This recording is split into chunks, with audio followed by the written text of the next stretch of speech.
तो कहानी की शुरुआत होती है जायोंग नाम की एक लड़की को दिखाते हुए जो अचानक नींद से जागती है क्योंकि एक छोटा सा बबल उसके माथे पर आकर फूटा है। उसे कुछ अजीब सी आवाजें सुनाई देती हैं। जब वो दरवाजे से बाहर झांकती है तो उसे अपनी बहन इन योंग हॉलवे में दिखाई देती है, लेकिन वो नॉर्मल नहीं चल रही थी। वो लंगड़ा कर गोल गोल घूम रही थी और दूर से देखने में ये बहुत ही ज्यादा खौफनाक लग रहा था।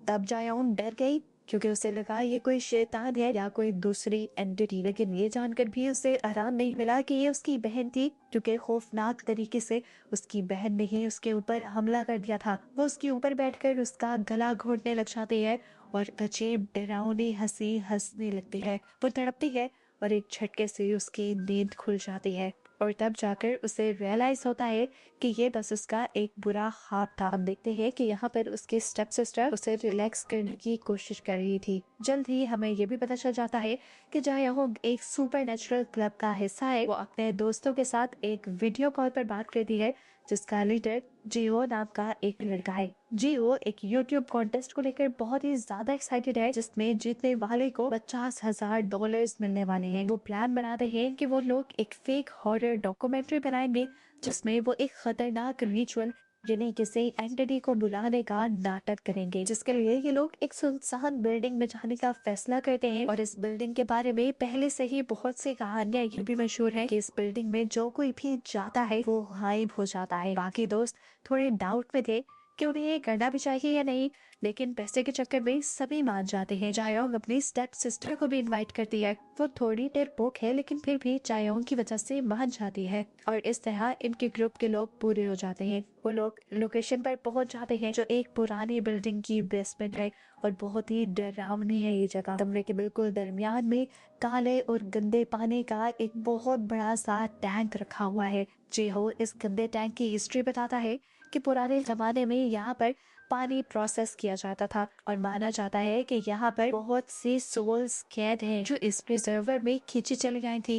वो कहता है कि पानी गहरा नहीं है लेकिन उन सोल्स की वजह से देखने पर ये पानी बॉटमलेस लगता है। वीडियो तो इन्हें फेक ही बनानी थी लेकिन लोगों को तो नहीं बताना था। वीडियो को जरा ओरिजिनल बनाने के लिए जिहो सबको कहता है कि वो कागज पर कुछ ऐसे क्वेश्चंस लिखेंगे जो वो सोल से पूछना चाहते हैं। सब उसकी बात मान जाते हैं लेकिन यहाँ पर जायोंग के दिमाग में कुछ और ही चल रहा था। वो सब लोगों से कहती है क्यों ना फेक वीडियो बनाने से पहले हम सच में एक मर्तबा रिचुअल ही ट्राई करें। देखो सच सच ही होता है। अगर सच पे हमारे कैमरास में कुछ कैप्चर हो गया तो कॉन्टेस्ट हर हाल में हम ही जीत जाएंगे। अगर रिचुअल नाकाम हो गया तो भी कोई मसला नहीं है। हम पहले वाले आइडिया पर काम करते हुए सारी फेक वीडियो बना लेंगे। जियो मान जाता है। जायोंग रिचुअल की तैयारी शुरू कर दी है। अब इन्हें एक वो इंसान भी चाहिए था जो वेसल बनता, यानी जिसकी बॉडी के अंदर सोल आकर इन लोगों से कांटेक्ट कर पाती। जायोंग की सिस्टर ही वॉलंटियर करती है और वेसल बनने का फैसला करती है। अपनी बहन को वॉलंटियर करता हुआ देखकर जायोंग को उसके ऊपर बहुत प्यार आया था और वो यहाँ पर उसे एक चेन गिफ्ट करती है पाँव में पहनने के लिए। सियोवो यानी उसकी बहन खुश होकर उसे गले लगा लेती है क्योंकि जायोंग ने पहली मर्तबा उसे कोई गिफ्ट दिया था। अब रिचुअल शुरू होता है। ये लोग यहाँ पर एक बहुत बड़ा सा स्टार बनाकर स्टार के एक एक कॉर्नर में बैठ जाते हैं और सियोवो दरमियान में उस काले पानी के अंदर जाकर खड़ी हो जाती है। उसके चेहरे को जायोंग एक पेपर बैग से अच्छी तरह ढक देती है, जिसके बाद ये सब लोग इसी गंदे टैंक में से एक एक बोल पानी लेते हैं और अपने पास रख लेते हैं।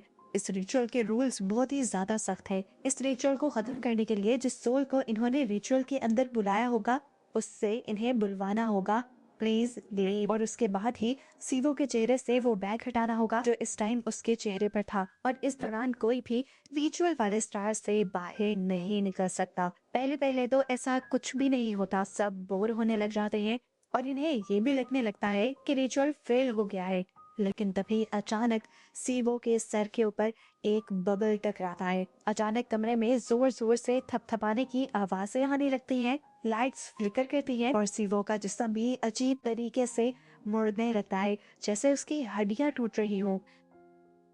उसके चेहरे पर चढ़ा हुआ बैग खुद ब खुद गीला हो जाता है और वो अपनी आंखों की तरफ से उस बैग को फाड़ देती है और देखने को मिलता है उसकी आंखें बिल्कुल बदल चुकी हैं, पूरी की पूरी काली हो चुकी हैं, जिसका मतलब है कि वो पोसेस हो गई है। अजीब तरीके से वो अपना हाथ खड़ा करती है और जैसे ही उसका हाथ घूमता है एक एक करके वो हाथ सबकी तरफ इशारा करता है। सीबो का हाथ जो इशारे से लिख रहा था वो सब उन लोगों के कागज पर लिखा हुआ आ रहा था, जिस कागज पर इन्होंने अपने सवाल लिखकर उस पानी वाले बोल के अंदर डाले थे। सबने जो सवाल पूछे थे उनका जवाब राइट या रॉन्ग में आ रहा था। जायोंग और जीहो दोनों के सवालों का जवाब राइट था, जबकि दो लोगों के सवालों का जवाब रॉन्ग था। और इनकी बस एक साथी ऐसी थी जिसके जवाब में फ्लावर लिखा हुआ आया था। अभी इन्हें डर नहीं लग रहा था, लेकिन फिर जब सीव वो अजीब डरावनी आवाज में बोलने लगी तो इनकी सांसें इनके हलक में अटक गई। उसने गिनती शुरू की, वो भी 662 से 663, 664, और जैसे ही वो 666 पर पहुंची उसने अपनी डरावनी आवाज में चिल्लाते हुए लेकिन वो उस टैंक से बाहर नहीं निकल पा रही थी, ऐसे जैसे सिवो के पाँव को किसी ने उस टैंक के अंदर पकड़ रखा हो। तभी एकदम से यहाँ पर लाइट चली जाती है और अंधेरा छा जाता है। जब जिहो अपने कैमरा का नाइट विजन ऑन करता है तो वो देखता है कि सिवो पानी में लंगड़ा कर चल रही है, बिल्कुल वैसे ही जैसे जायोंग के ख्वाब में उसकी बहन चल रही थी। ये सब लोग उसकी ये हालत देखकर डर जाते हैं और सिवो को बचाने के लिए भागते हैं और उसे उस पानी वाले टैंक से खींचकर बाहर निकाल देते हैं। और इस टाइम बेहोश हो जाते हैं और हम देखते हैं कि उसके पाँव पर एक बहुत ही अजीब सा निशान बन गया था, जैसे कोई टैटू। इसे देखकर सब पैनिक करने लगे थे। ये तो वो समझ गए थे कि उनके साथ ये रिचुअल सच में हो चुका है। जिहो तो डरने के बजाय एक्साइटेड हो चुका था। वो फौरन ये वीडियोस अपलोड करना चाहता था, क्योंकि इससे पहले इस तरह का कुछ कैप्चर हुआ ही नहीं था। लेकिन यहाँ उसके बाकी सब दोस्त उसे डरते लगते हैं और कहते हैं अबे तुम्हारी बेचारी दोस्त खतरे में है और तुम्हें वीडियो अपलोड करने की सोच रही है, जल्दी से पहले पुलिस को मदद के लिए बुलाओ। लेकिन जैसे ही वो मदद के लिए कॉल करने लगता है तो एकदम से सिग्नल्स चले जाते हैं। इस चीज से ये लोग और भी ज्यादा डर जाते हैं और यहाँ से भागने की कोशिश करते हैं, लेकिन दरवाजा लॉक हो चुका है। कि लोग बेसबॉल बैट से और कई तरीकों से दरवाजा तोड़ने की कोशिश करते हैं पर दरवाजा हिलता भी नहीं। डर और भी ज्यादा बढ़ जाता है जब यहाँ पर एक और लड़की के अंदर एक और एंटिटी आ जाती है। वो पूरी तरह पोसेस हो जाते हैं और इन्हें तब पता चलता है जब उसकी बॉडी अजीब तरह मुड़ती है और वो एक दरवाजे पे जाकर जोर जोर से अपना सर मारने लगती है, यहाँ तक कि उसका बहुत ज्यादा खून बह जाता है। जिसके बाद वो बेसबॉल बैट उठाती है और सब लोग बस कहती है कि मुझे मार डालो। लेकिन जब ये लोग उसकी एक बात नहीं सुनते तो वो जाकर सुबो को ही मारने लग जाती है, जिसको इन लोगों ने वेसल बनाया हुआ था।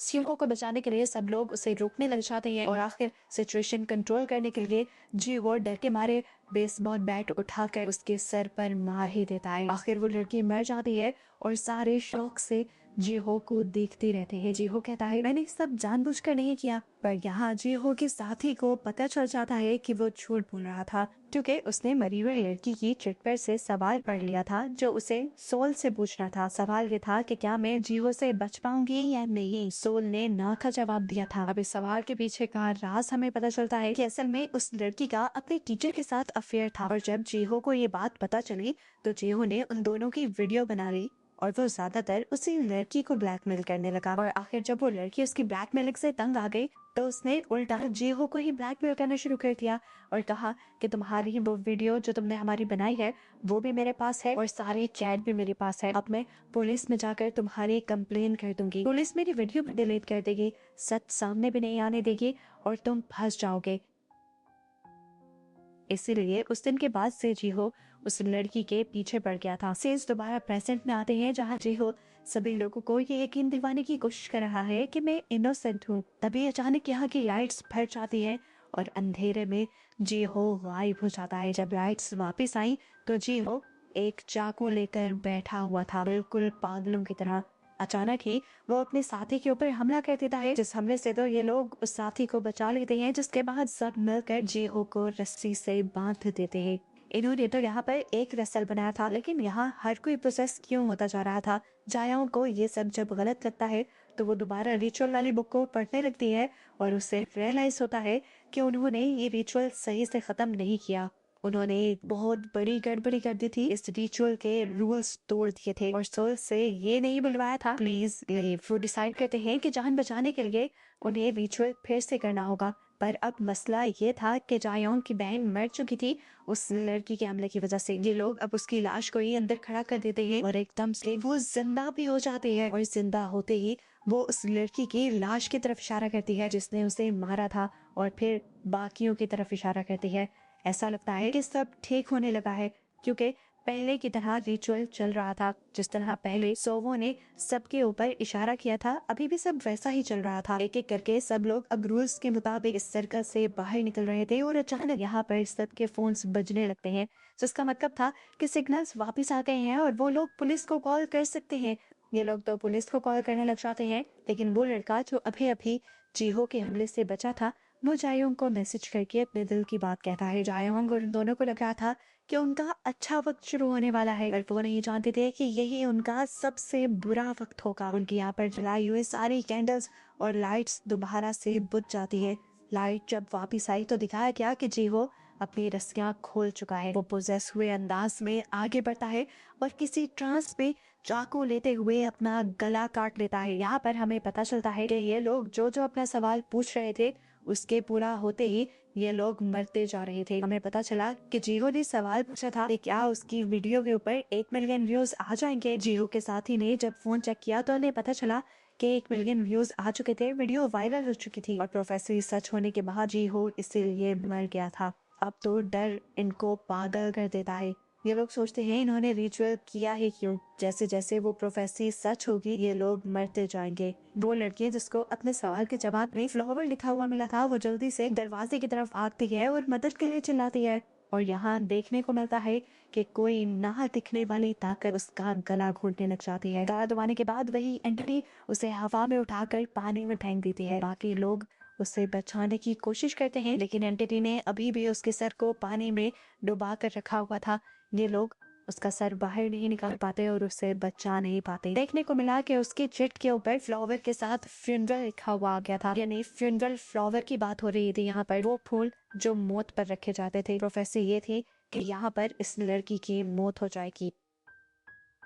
अब यहाँ पर बस 2 लोग बचे थे, डोंग वो लड़का जिसने जायोंग को मैसेज किया था और जायोंग खुद। इस टाइम उसकी बहन भी थी यहाँ पर, लेकिन वो ये नहीं जानती थी कि उसकी बहन मर गई है या अभी भी जिंदा है और बेहोश है, क्योंकि पानी में खड़ा करने की वजह से वो एक मर्तबा जिंदा हुई थी। ये लोग बहुत ज्यादा डरे होते हैं और यहाँ से निकलने का फैसला करते हैं कि दोनों ही इस पूरी जगह को चेक करते हैं और इन्हें एक खुफिया दरवाजा भी मिलता है जो खुल जाता है। अंदर इन्हें एक ऐसा कपड़ा मिला जिसके ऊपर बड़ा सा मौत लिखा हुआ था और इसी कपड़े के पीछे एक रूल भी लिखा था कि जब 5 प्रोफेसिस पूरी हो जाएंगी तब यहाँ पर एक जिस्म मिलेगा। जायोंग समझ जाते हैं कि एक जिस्म से मुराद एक इंसान है। वो ये समझ गई थी कि अब या फिर वो बचेगी या फिर उसका दोस्त। जायोंग जो पहले से ही मेंटली अपने आप को इन चीजों के लिए प्रिपेयर करके आई थी, उससे बिल्कुल डर नहीं लगता और वो जाकर अपने ही दोस्त को मार देती है। और यहीं पर हमें ये ट्विस्ट पता चलता है कि जायोंग ने ही ये सब प्लान किया था। यहाँ पर पता चलता है कि असल में जायोंग की छोटी बहन इमयोंग की मौत हो गई थी, जिसे हमने मूवी के स्टार्ट में उसके ख्वाब में भी देखा था। जायोंग अपनी बहन से बहुत ज्यादा प्यार करती थी। उसकी मौत के बाद वो बिल्कुल टूट गई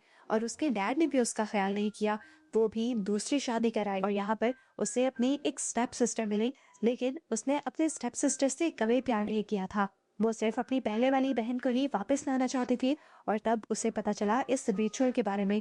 पता चला कि वो अपनी बहन को जिंदा कर सकती थी, उसकी सोल को इस दुनिया में ला सकती थी वापस, लेकिन इसके बदले उसे 5 कुर्बानियां चाहिए थी, वो भी इंसानों की। 5 लोगों को मारने के बाद ही उसे उसकी बहन मिलती। डोंग ने यानी जायोंग के दोस्त ने भी वही रूल जाकर वहां पर पढ़ लिया था। 4 दोस्तों को तो वो यहाँ पर अपने मार चुकी थी इस प्लान के तहत। अब उसे आखिरी सेक्रीफाइस देना था, जिसके लिए वो अपनी स्टेप सिस्टर स्यूवो का ही सोचती है। जैसे ही वो ये आखिरी सेक्रीफाइस पूरा करती है, यहाँ पर उसे एक बबल उड़ता हुआ दिखाई देता है, जिसके अंदर वो अपनी छोटी बहन को देख लेती है। उसे देखकर वो रोने लगी थी। वो अपनी बहन से माफिया मांगती है और कहती है, मैं तुम्हारा हमेशा ख्याल रखूंगी, प्लीज मुझसे दूर मत जाना। जायोंग खुश थी कि उसका रिचुअल पूरा होने वाला है, लेकिन तभी यहाँ पर एक बहुत बड़ा ट्विस्ट आ जाता है। उसकी बहन की सोल अचानक भयानक बन जाती है और पता चलता है कि ये भी उसकी बहन की सोल नहीं थी, बल्कि एक डीमन यानी शैतान था जो जायोंग को धोखा दे रहा था और उसी से ये सब करवा रहा था। तो अब जायोंग से कहता है, तुम्हारे दोस्त सवाल पूछ रहे हैं कि तुमने उन्हें क्यों मारा। जायोंग कंफ्यूज होकर और शैतान जोर जोर से हंसने लग जाता है और कहता है, मुझे हेल से निकालने के लिए शुक्रिया। वो सारा रिचुअल बस मुझे हेल से निकालने के लिए था। मैं आज तक इसी इंतजार में था कि कोई मेरी जाल में फंसे और उस रिचुअल को पूरा करे। ये कहते ही वो जायोंग का गला पकड़ लेता है और जायोंग को एहसास हो जाता है कि उसके साथ बहुत बड़ा धोखा हुआ है और उसने भी अपने लोगों के साथ बहुत ज़्यादा बुरा कर दिया है। आखिर वो शैतान जायोंग का गला घोटकर उसे मार देता है और उसकी सोल को निकाल कर उसे पानी में कैद कर देता है, जिस पानी से उसने रिचुअल को स्टार्ट किया था। इस टाइम पर हमें उसका रिचुअल से पूछा गया सवाल दिखाया जाता है, जिसमें उसने पूछा था कि क्या मैं दोबारा अपनी बहन को देख पाऊंगी, और जवाब था हाँ। उसने बबल के अंदर थोड़ी सी अपनी बहन की झलक देखी भी और उसकी प्रोफेसी पूरी होते ही वो भी मर गई। मूवी के पोस्ट क्रेडिट सीन में हमें इन सब लोगों के रिचुअल से पहले की वीडियो दिखाई जाती है। सभी लोग बहुत ज्यादा खुश थे, सभी लोग अपने अपने ख्वाब बता रहे थे। जैसे जी वो स्टार बनना चाहता था, जोयांग जिंदगी में बहुत ज्यादा खुश रहना चाहती थी, और सोवो ने अपनी ही बहन के लिए विश की थी कि मैं अपनी बहन को हमेशा खुश रखना चाहती हूँ। सभी लोग खुश थे और एक्साइटेड थे, लेकिन इस एक गलत कदम ने सबकी जान ले ली, उन सबको मार दिया, और ऐसे ही इस बुरे एंड के साथ ही मूवी यहाँ खत्म हो जाती है।